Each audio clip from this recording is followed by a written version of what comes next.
You're watching Appalachian Axeworks on YouTube. Hey, welcome back to the channel today. Today we're talking about 10-minute vintage tool cleanup.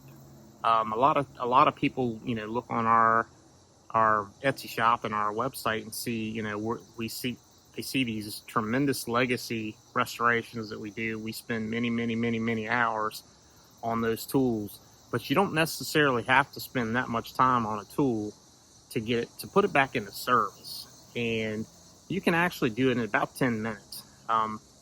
What I'm going to show here today is I picked up this Craftsman claw hammer, and it's really nice, except for it looked really bad, but structurally it was sound. So, and what I'm going to show you in this video, in about 10 minutes, I was able to clean it up, put it back into service, and make it a tool that you want to use instead of a tool that you're going to leave laying in your toolbox. So I'll show you a before picture right now, and then at the end of the video I'll show you an after picture, how it turned out. And basically I did it in 10 minutes worth of work. I didn't use any like evapor rust or any kind of chemical rust remover. All I used was a bench grinder with the wire wheel, and I used some 240 grit sandpaper on the handle, and I put some Howard's feeding wax on the handle after I got done sanding it, just to give it some protection and to make the grains on the handle pop. But it turned out really nice, and I did it all in less than 10 minutes. It was like 9 minutes and 45 seconds or something like that. But we'll take a look at some clips of me wire wheeling it and sanding it, and then I'll show you the result at the end.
Little 240 grit here. Get some of the old dirt, old paint off. We're going to give it a nice coat of oil when we get done. She's just about ready.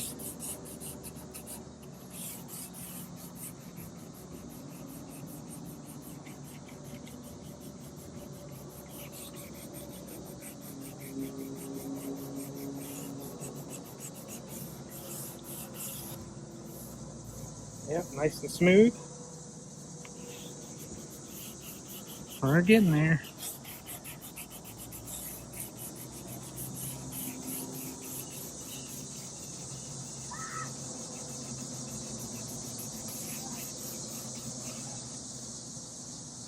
Alright, so we got it handle sanded with some 240, and we're going to apply a little bit of Howard's feeding wax. We use this on a lot of tool handles. This is really nice once you get it on the handle. So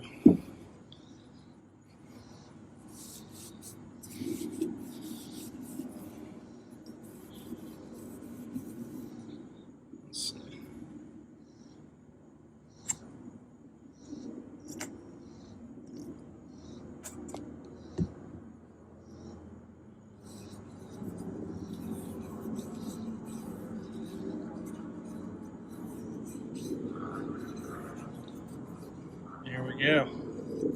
Get it all nice all over the handle. Rub it in a little bit.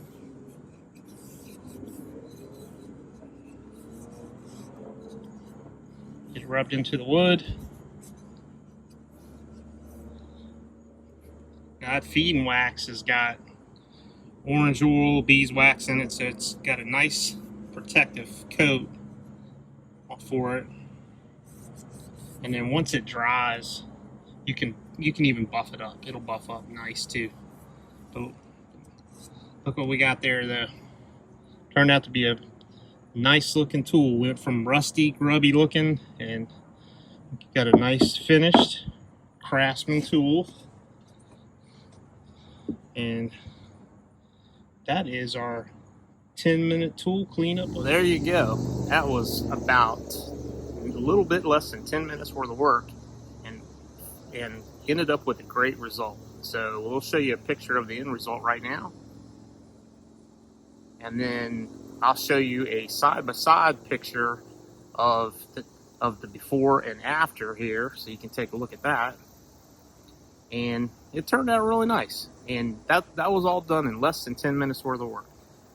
You don't have to have expensive tools. You don't have to use chemicals.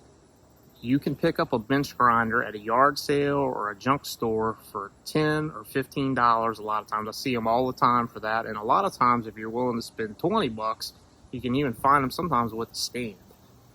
An actual wire wheel costs you between $5 and $10 on Amazon.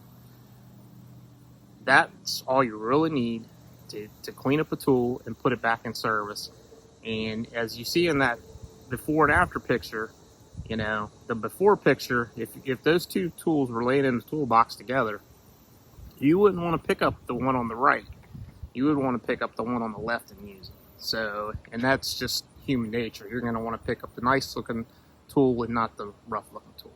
But there you have it. That's a 10-minute tool cleanup. I'm going to be doing a few of these videos just to kind of give you an idea. You don't have to spend hours and hours and hours doing a legacy restore on a tool. You can actually get a tool up and running and make it nice and usable in less than 10 minutes. If you put the elbow grease into it, and you get a good result. So thanks for watching the video. Thanks for stopping by the channel. Please like, subscribe, and share the video. And if you're interested, you can take a look at some of our Etsy shops. The link's in the description below. Thanks for watching, and we'll see you on the next video.